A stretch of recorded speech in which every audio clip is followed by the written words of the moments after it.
Ciao, io sono Lucio, questo è un Brewing Diary e oggi assaggio la Strong Bitter che ho usato per tarare l'impianto All in One. È trascorso un mese dall'imbottigliamento, quindi direi che ha maturato abbastanza e si può iniziare ad assaggiare. Vedrò come è venuta e quali difetti dovrò correggere. Se hai visto il video precedente fino alla fine saprai che ho avuto un piccolo problemino con una bustina di lievito caduta nel mosto, quindi vedremo come questo ha influito nel profilo organolettico.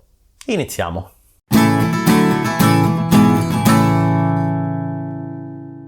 Il BJCP descrive questo stile come una bitter ale britannica, da media a moderatamente forte, con l'equilibrio tra malto e luppolo che varia da bilanciato a lievemente amaro. La bevibilità è fondamentale in questo stile, che comunque non ha confini ben definiti e permette quindi ampie interpretazioni da parte del birraio, e io ovviamente queste interpretazioni ho cercato di prendermele tutte, probabilmente sbagliando. Prima di passare all'assaggio, una nota sulla fermentazione: la densità si è stabilizzata dopo 6 giorni dall'inizio della fermentazione a 1,14 e ha raggiunto un'attenuazione del 73%, quindi sono passato all'imbottigliamento dando 1,3 volumi di CO2 totali, inserendo quindi davvero molto poco zucchero. Probabilmente la birra risulterà un po' liscia. Infatti quello che volevo ottenere era di avere una birra come fosse spillata al pub. Infatti questo è un classico stile inglese che spillato a pompa inglese al pub potrebbe quasi risultare liscio. Vedremo poi come è venuto, anche se il BJCP in bottiglia prevede un minimo di carbonazione che io non ho voluto dare, o comunque non ho voluto esagerare. E quindi finalmente apro la prima bottiglia di questa cotta.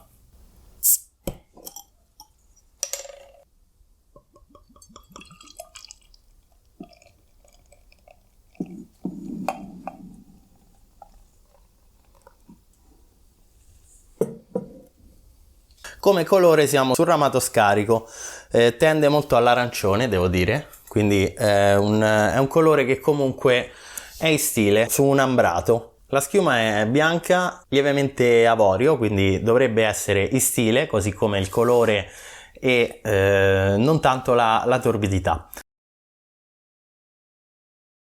Come aroma si sente sicuramente il caramello e il panificato che arrivano subito e sono forse troppo evidenti.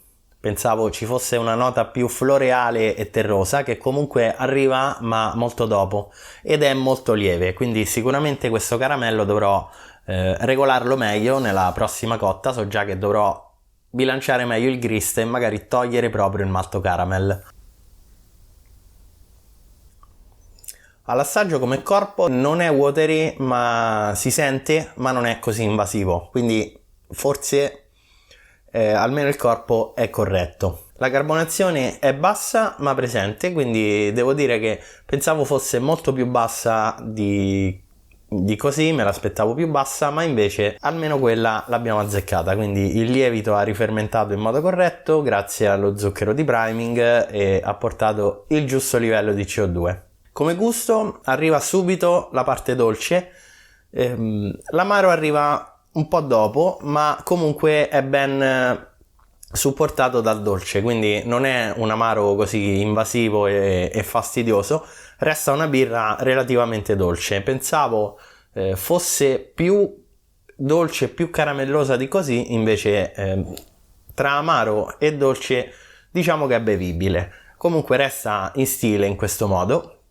E quindi perlomeno ho centrato abbastanza lo stile.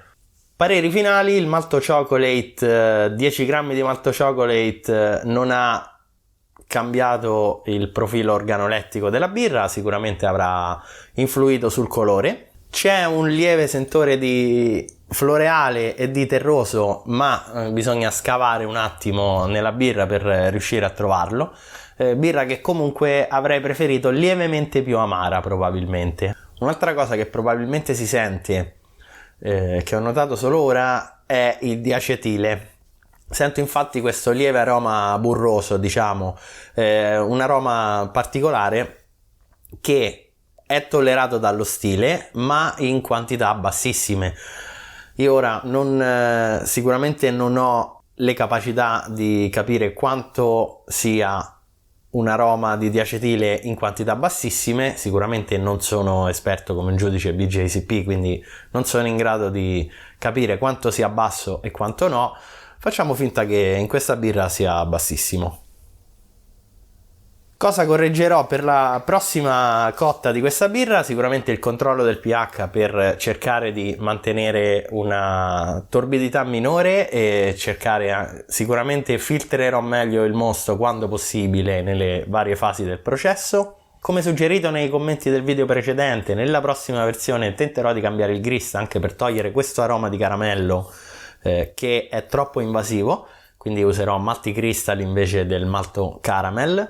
E cambierò il lievito perché in effetti il Liberty Bell sposta troppo il profilo organolettico sul malto, dando una dolcezza quasi inaspettata, e quindi passerò all'S04 cercando di mantenerlo nel range di temperatura per la fermentazione ottimale. Devo dire che alla fine probabilmente è passato poco tempo, ma la bustina caduta nel mosto ha fatto pochi danni. Sicuramente non è una birra eccellente, ma aspetterò qualche mese e riassaggerò in modo che se ci sono dei difetti dovuti a una contaminazione li scoprirò sicuramente, perché intanto avranno aumentato il loro potere di rovinare una birra col tempo. Quindi sicuramente una birra migliorabile. Poteva venire meglio? Sì. La berrò comunque, ovvio. E questo è tutto. Se il video ti è piaciuto lascia un like, iscriviti al canale per non perdere i prossimi aggiornamenti e alla prossima.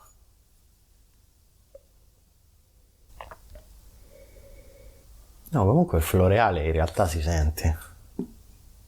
Bah.